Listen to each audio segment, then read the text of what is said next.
हमारे लोकसभा के चुनाव में कोई विधानसभा स्तर का दायित्व निभा रहा होगा, कोई मंडल स्तर का निभा रहा होगा, किसी भी स्तर पर आप जो दायित्व निर्वहन करने वाले मेरे प्राणों से प्रिय कार्यकर्ता साथियों, केशव प्रसाद पहले कार्यकर्ता है, बाद में उप मुख्यमंत्री है।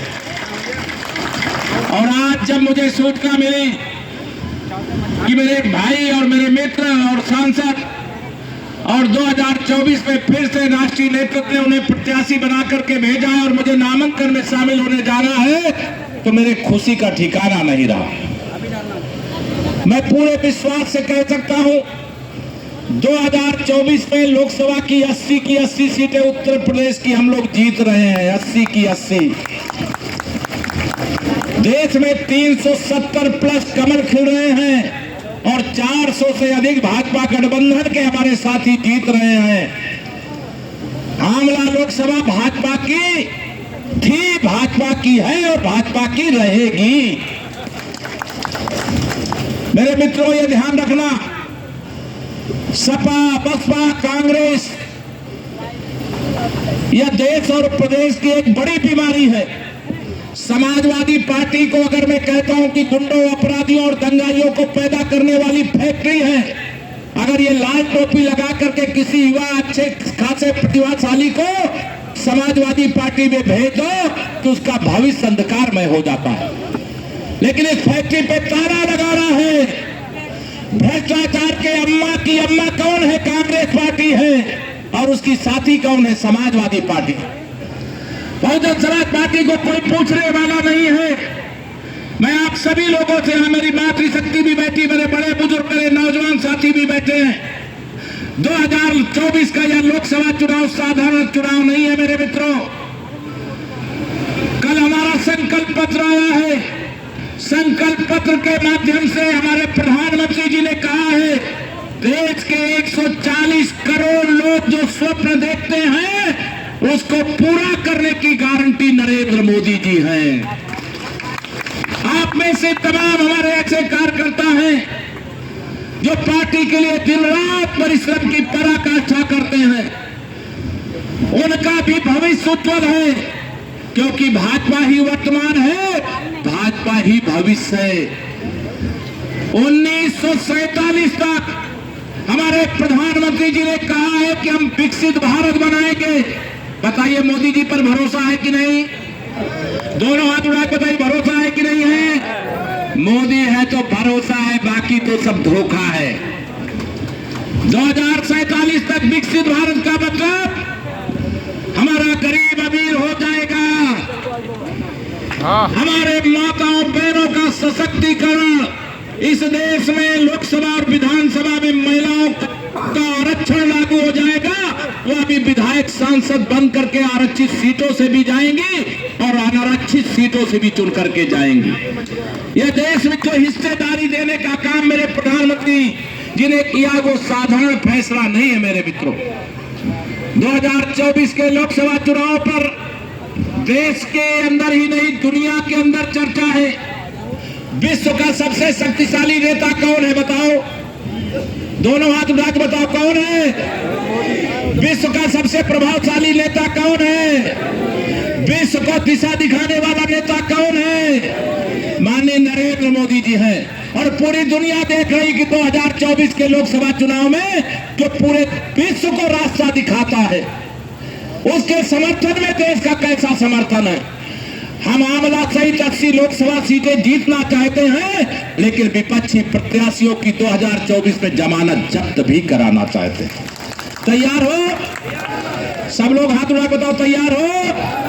मेरे प्रधानमंत्री जी ने एक निवेदन किया आप सब कार्यकर्ता मित्रों से, चाहे मंच पर मैं भी कार्यकर्ता हूं, मंच पे जो बैठे वो भी कार्यकर्ता है, सामने जो बैठे वो भी कार्यकर्ता, सभी कार्यकर्ताओं से एक अपील किया है। हमारी संसद में जब 2 सीटें थी, 2 सांसद जीत करके आए थे, तब भी हमने कहा था कि जब हम बहुमत में आएंगे तो अयोध्या में रामलला की जन्मभूमि पर भव्य मंदिर बनाएंगे। बताइए, 500 साल बाद वो संकल्प पूरा हुआ कि नहीं पूरा हुआ? किसने पूरा किया? मोदी जी ने पूरा किया। हमारा संकल्प था कि जम्मू कश्मीर से धारा 370 को हटाएंगे। हटी कि नहीं हटी? धारा 370 किसने हटाया? माननीय मोदी जी ने हटाया। तीसरा जो हमारा संकल्प पत्र है, उस संकल्प पत्र में हमारे नेतृत्व ने देश से वादा किया है कि हमारे तीसरा जो वैचारिक मुद्दा है सामान्य नागरिक संहिता का, वो सामान्य नागरिक संहिता देश में भारतीय जनता पार्टी गठबंधन 400 पार सामान्य नागरिक संहिता भी लागू करने का काम करेंगे। एक देश एक चुनाव, विधानसभा का चुनाव अलग हो रहा है, लोकसभा का अलग हो रहा है। एक साथ चुनाव होना चाहिए कि अलग अलग होना चाहिए? दोनों हाथ उठा के बताइए, एक साथ होना चाहिए कि अलग अलग? एक साथ होना चाहिए। यह भी संकल्प पत्र में वादा किया गया है। हमारे देश के अंदर अमीर और गरीब दोनों प्रकार के लोग हैं और हमारे प्रधानमंत्री जी ने क्या कहा है? प्रधानमंत्री गरीब कल्याण अन्न योजना का राशन जो बताइए फ्री में सबको मिल रहा है कि नहीं मिल रहा है? दोनों हाथ उठा के बताइए, मिल रहा है कि नहीं मिल रहा है? आगे 5 साल तक ऐसे ये मिलता रहेगा, ये मोदी जी की गारंटी है। पहले बहुत सारे लोगों को प्रधानमंत्री आवास मिल गए होंगे। हमारे दिव्यांग भाई बहन भी बड़ी संख्या में छूटे थे, उनको आवास नहीं मिले थे। 3 करोड़ और पहले 4 करोड़ से अधिक बनाए हैं, 3 करोड़ से अधिक और बना करके कोई भी झोपड़ी में नहीं रहेगा, कोई कच्चे घर में नहीं रहेगा, सबको पक्का घर बना करके देने का काम हमारे प्रधानमंत्री जी ने कहा है, बना के देने का काम करेंगे। गरीबों की भलाई के लिए भ्रष्टाचार मुक्त भारत होना चाहिए कि नहीं होना चाहिए? दोनों हाथ उठा, भ्रष्टाचार मुक्त होना चाहिए कि नहीं होना चाहिए? सब लोग हाथ नहीं उठा रहे, सब लोग बताओ हाथ उठा करके। मेरी माताएं बहनें, भ्रष्टाचार मुक्त होना चाहिए कि नहीं होना चाहिए? भ्रष्टाचार मुक्त भारत बनाने का हमारे संकल्प पत्र में वादा किया है हमारे प्रधानमंत्री जी ने, हमारे नेतृत्व ने, कि जैसे भ्रष्टाचार के खिलाफ जो अभी कार्रवाई चल रही है, अभी तो वो ट्रेलर है। आसरी पिक्चर तो 4 जून को 4 बजे के बाद 400 पार करने के बाद दिखाने का काम किया जाएगा। एक एक भ्रष्टाचारी ने जिसने देश को लूटा, देश के गरीबों को लूटा, देश की विकास की योजनाओं को लूटा, जिस विकास योजना की चर्चा अभी मेरे मित्र और सांसद और प्रत्याशी धर्मेंद्र जी कर रहे थे, ये अभी तक इंतजार करने की आवश्यकता नहीं थी। ये तो 50 साल पहले बन जाना चाहिए। लेकिन अगर 10 साल केंद्र की कांग्रेस सरकार, जिसके सुपर पीएम श्री राहुल गांधी, श्रीमती सोनिया गांधी, श्रीमती प्रियंका वाड्रा ये बनकर के सरकार चला रहे थे, उसमें 12 लाख करोड़ का घोटाला करने का काम किया, 12 लाख करोड़ का घोटाला करने का पाप किया। ऐसी भ्रष्टतम व्यवस्था को खत्म करना चाहिए कि नहीं करना चाहिए? ये भ्रष्टाचार रूपी जो रोग है वह कैंसर से भी अधिक खतरनाक रोग है और इस बीमारी का इलाज करने वाला एक ही डॉक्टर है। उस डॉक्टर का नाम नरेंद्र मोदी जी है। इसने भ्रष्टाचार रूपी कैंसर से भी अधिक खतरनाक बीमारी को भारत से समाप्त करेंगे और भारत से समाप्त करने के लिए आप सबका आशीर्वाद और समर्थन चाहिए।